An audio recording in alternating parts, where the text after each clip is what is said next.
Thank you. I have come today to speak for my son Darius, who was the number 367 soldier to die. I am Darius' voice. I am the voice of the minority of the people in this country who believe it's time to end this war.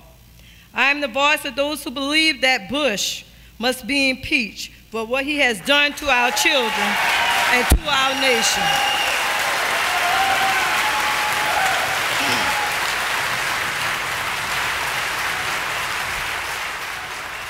After my trip to Colorado Springs for my son's memorial, I publicly criticized the president for my son's death.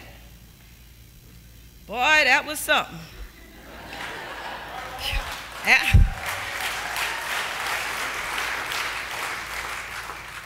After that, I didn't know about no benefit banquet being held in Denver. I didn't know that. I wasn't keeping up with him. But after I arrived back home, I received a phone call. I don't know how many of y'all done heard this story, but I received a phone call that said, Ms. Johnson, Elaine. I said, yes, I'm Special Agent so-and-so, so-and-so. I said, and? He said, well, the president wants to meet you. I said, okay, I want to meet him too. I said, but if he paid my hotel expense, my airfare, my food, and my parking ticket at the airport. I said, now, if he don't agree to this, then I'm not coming. 10 minutes later, I received a phone call back. I said, hello? They say, Elaine. I said, yes. I said, who is this? This special agent? I said, another one? He said, well, yes. He'd agreed, and can you be on the plane?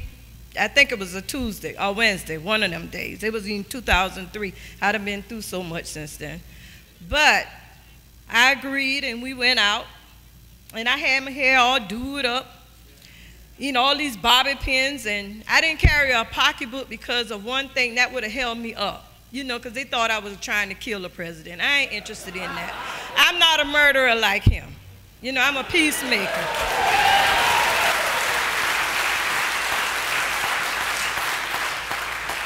So we got in the room, and he came in. He's no taller than this. And he came in along with his little press secretary. He's a little midget too. He said, I want y'all to stand up and, tell who you came with and who you represent. I sat down. Everybody was standing up. My daughter-in-law looked up. She said, Mama, get up. And I look at her. And I look at him. I got up. And then he said, introduce yourself. So my daughter-in-law introduced herself. But when he got to me, he said, well, I know you. I said, well, I know you too. Then let's just skip it. Why was my son? I said, why was my son over there in Iraq fighting this war? He said, he looked. He said, to do a mission. I said, well, what mission?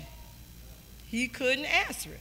I said, well, why was he on the Chinook helicopter that was not prepared to carry passengers but cargo? He said, General Wilson? I'm like, General Wilson? I said, what do you know? He looked at me. I said, you knew my son when you sent him over to fight an unjust war, but you didn't know him when he got back. He looked at me. I said, well, my son was in the funeral home when you was in my state in Greenville, 2 hours away. You didn't even come, or you didn't even send a representative to my home to pay the respect from the government. Why was that?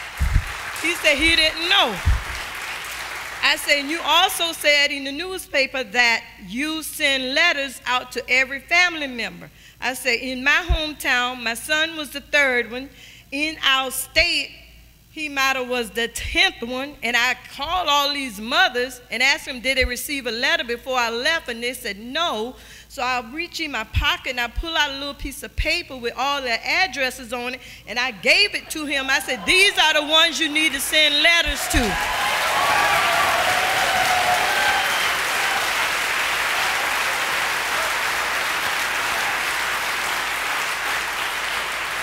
So he said, okay, give it to my press. Give it to my press man. I said, okay, and I gave it to him. And I said, well, you know what? I got a problem. He looked at me. He said, well, Miss Johnson, I said, I'm still worried about this mission. He said, Miss Johnson. So he moved over. He was tired of me at that point. But to make a long story short, then after he spoke to all of us, he said, Miss Johnson, can we take a picture? I said, no. I said, not me and you, but me, you, and my daughter-in-law. Understand now, he wanted me and him to take a picture so it could reach the newspaper saying me and him was okay. But I'm a smart woman, okay? And like most of us women in here, when y'all men are sleeping, we are thinking. We even thinking while we sleeping, okay? So when he said that, I said, well, me, you, and my daughter-in-law, he wasn't happy with that, but he took the picture. And then he said, can I get a kiss? I said, hold up, you asking too much. And I moved back. I'm like, now you want to take a picture and you want to kiss me. Now that ain't right. So then he gave us a presidential coin. This is the good part, y'all. He gave us a presidential coin, and he said, now don't y'all go and tell the rest of the family members, and don't y'all go sell it on eBay. All right, I'm computer illiterate, okay? I'm learning the computer. I don't know nothing about eBay, so I know he wasn't talking about me, but I did tell the other guy, I said, when you go on eBay, see how much it's worth and put mine on eBay, because I don't want it.